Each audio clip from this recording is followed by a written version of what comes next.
Antes de empezar a explicar cuáles son los modelos económicos que ha tenido México, hay que definir qué es un modelo económico. Este a grandes rasgos muestra la jerarquía social que se aplicaba en un gobierno, las actividades económicas que éste realizaba y en qué actividades económicas se centraba. Uno de los modelos político-económicos más utilizados durante la época prehispánica en México es la teocracia.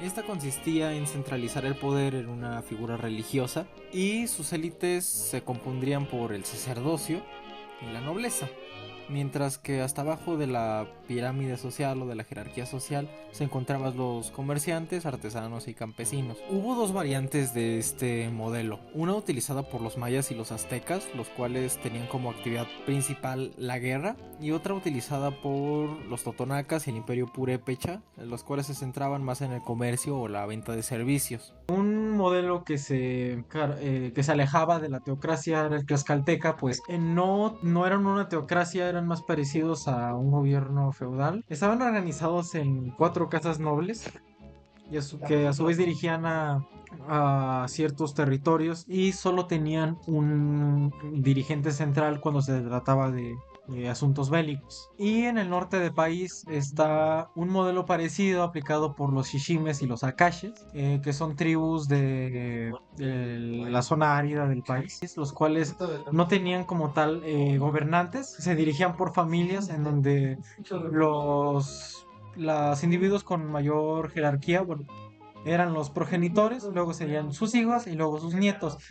Cada familia tomaba decisiones y se relacionaba a su manera con los de las otras familias y usualmente no tenían una figura que los coordinara a menos que fuera en caso de guerra. Su actividad principal era la guerra. El Virreinato de la Nueva España era una colonia española que duró desde los años 1521 hasta 1821. El virreinato era gestionado y administrado por un virrey. El virrey era el representante del rey en la colonia. La Nueva España se caracterizaba por tener una estructura social de castas, en las que habían dos castas privilegiadas, que eran los peninsulares, los españoles nacidos en España, y los criollos, hijos de españoles nacidos en la Nueva España, y varias castas marginadas, siendo ellas los mestizos, hijos de un español y un indio, los indios, que eran los nativos de América, los mulatos, que eran hijos de un español y un esclavo negro, y los ambos, hijos de un indio y un esclavo negro.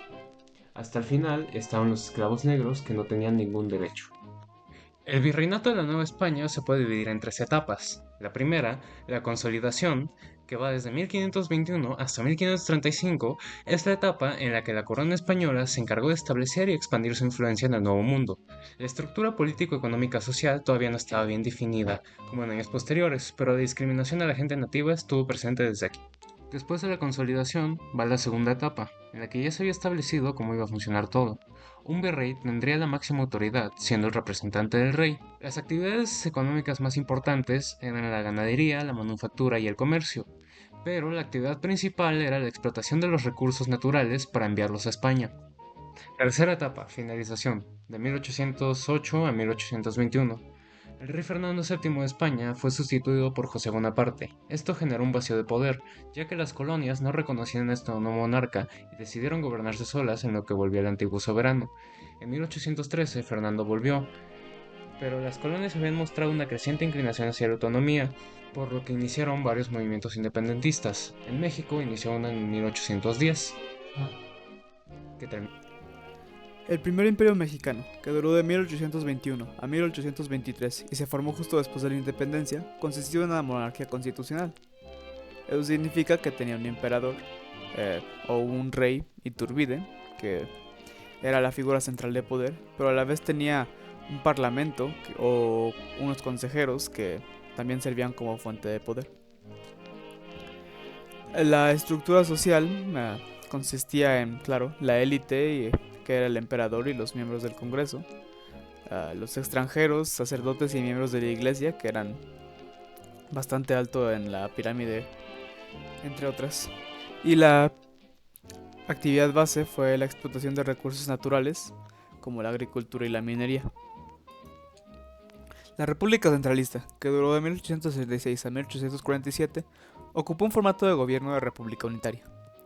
Esto quiere decir que el Estado o el gobierno es la figura central de poder y los estados que forman parte de la Unión no tienen tanto decir y autonomía como en una república federal. Los poderes ejecutivo, legislativo y judicial que tuvo la República Federal se mantienen, y la élite de políticos, inversionistas extranjeros y el alto clero también. El modelo económico también se mantiene igual, siendo la actividad base la explotación de recursos naturales, con actividades como la agricultura y minería.